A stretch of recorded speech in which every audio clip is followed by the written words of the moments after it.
Do you ever feel like it's hard for you to stay motivated? This week's question comes to us from a listener. And that question is, how do you stay motivated? So this week we're going to give you 3 tips on how to stay motivated. Stay tuned.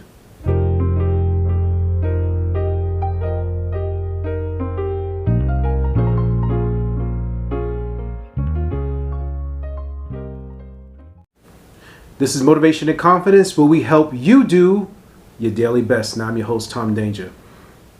Back this week with a new episode. Thank you so much for tuning in. As always, please like, subscribe, and share. We truly appreciate it. If there is a subject or guest that you'd like to appear in the podcast, feel free to send us an email. Go to tomdanger.com, fill out the contact section, and we'll take it from there. Or if you want to hit me on social media, I'll leave the handles at Tom Danger on IG and at Tom Danger on Twitter. Feel free to hit me with a DM. I do respond back to everyone, even the spammy comments. I'll tell you no thank you. So I'll respond to everybody. All right, cool. So this week's subject comes to us from a listener. And the question is, how do you stay motivated? How do you stay motivated? And there are a number of factors that go into your motivation, because you first have to understand who you are, what your strengths are, what your weaknesses are, what your environment is like. Okay? So I've had the opportunity to look at your assessment, and in your assessment it tells you specifically what are some ideas that you could do to stay motivated. Okay, and one of those things are, if you are the type of person that you're an introvert, you prefer to work in a environment where it's highly detailed oriented, right? You like things to be very precise or near perfect, okay? The first thing that you want to do in order to stay motivated is work tasks of a highly specialized nature to support your natural curiosity and detail orientation. What does that mean? If you are in a role that is not that challenging for you, and it's too easy, and you find yourself getting bored quickly, then you might not be in the right role. And I know that can be challenging, because you got to feed your family, you got to take care of your bills, you know what I mean?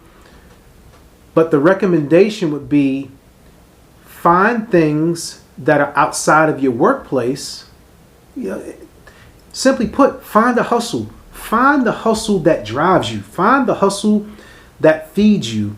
If your 9 to 5 does not give you that detail that you're looking for, that level of complexity that you're looking to do, take it upon yourself. Find the things that intrigue you. Begin to break it down. Dissect it. Document what you're finding. Ask people questions, right? Send out those emails. Shoot those text messages.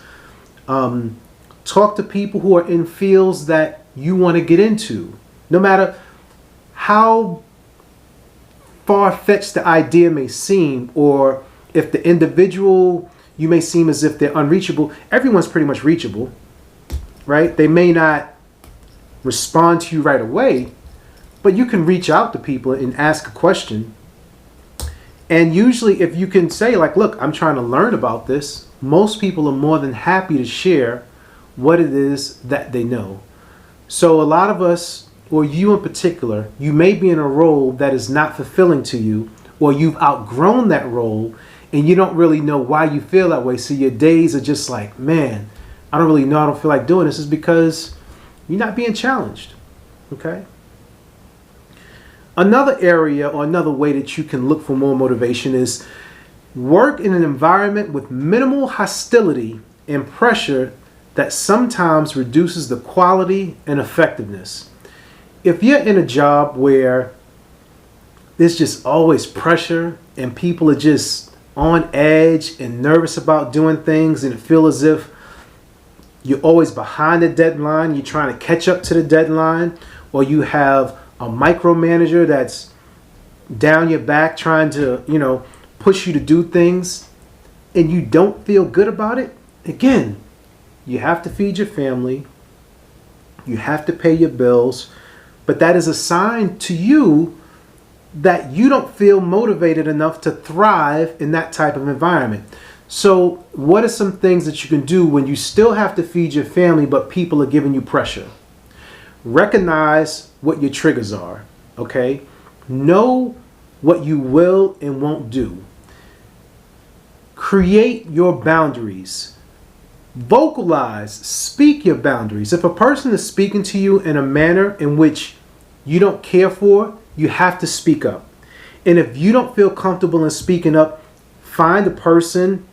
Some HR departments are full of shit. I'm not going to apologize for it. That's just what it is. But if you have to go to HR, or if you have to go to a supervisor, if you have to overstep someone in a position of authority to make sure that your voice is heard, be ready for the smoke. But don't sit there with that pressure on you because you feel as if the environment is not to where you can be productive. You're no good to yourself and you're no good to the company if you're placed in a position to where you can't function effectively or at your maximum potential. Okay? It's number 2. Number 3, and this comes with the sense of being a perfectionist. It's sufficient time to consider all options before making a final decision. We like to call this decision fatigue, right? You get a bunch of options that are put in front of you, and sometimes people will try to pressure you into making a decision right away. Understand, you're in control of you. You do not have to make a decision right there, Johnny, on the spot. Like, you don't have to make a decision right away. You take your time to make that decision. What I like to recommend to people is narrow your decisions down. Like, if you have a bunch of options and you're looking at something, narrow it down to 3, okay?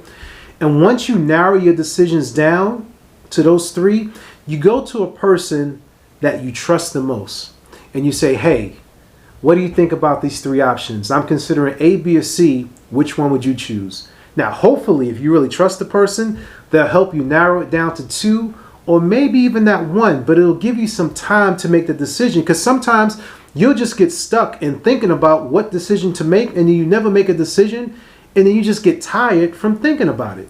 So you have to have a trustworthy person within your circle, your mom, your girl, your wife, your spouse, your partner, male, whoever that person is, that you can bounce some ideas off of and think about those decisions, because it's weighing heavy on you, okay? Real simple, 3 things that you can do, ideas for helping you to stay motivated. And if you need some ideas on how you can stay motivated, or if you're trying to learn more about yourself, feel free to hit me up. As always, I tell you, tomdanger.com, contact form. I'll hit you with the disc assessment. We'll check it out. And if it's something that you want me to go back and forth with you on live, or if you're brave enough to do it on the podcast, that'd be really cool too. And let's do it in real time. This is Motivation and Confidence, where we help you do your daily best.